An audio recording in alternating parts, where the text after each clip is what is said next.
तर लक्ष्मण हाके यांनी पोटनिवडणुकीवर प्रतिक्रिया दिली आहे। निवडणूक न होणं हे लोकशाहीला मारक असल्याचं हाके म्हणालेत। सहानुभूतीच्या लाटेवर निवडणुका होतात।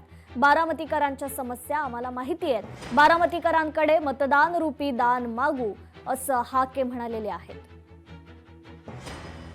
ही जी पोटनिवडणूक होती आहे ही सहानुभूतीच्या पार्श्वभूमीवर होती आहे याची आम्हा सगळ्या कार्यकर्त्यांना कल्पना आहे।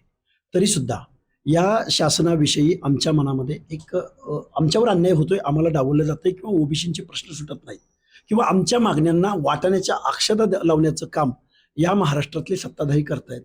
आरक्षण तर आमचं पूर्णतः गेलेलंच आहे, त्यावर आम्ही बोलणारच नाही। आम्ही आता प्रचंड नाराज आहोत। पण 18 महामंडळं स्थापन केली, त्याला अध्यक्ष मिळत नाही, स्कॉलरशिपचे पैसे मिळत नाहीत, महाज्योतीला पैसे मिळत नाहीत, असे असंख्य प्रश्न आहेत। जय पवार काय आहे ही टायमिंग, फक्त ही निवडणूक फक्त सहानुभूती म्हणून तुम्ही लोकांच्याकडे जाताय।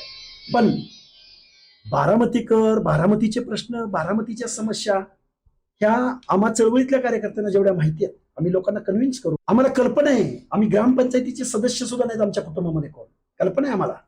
पण आम्ही बाबासाहेबांच्या संविधानाचं वारं प्यालेली लेकरं आहोत।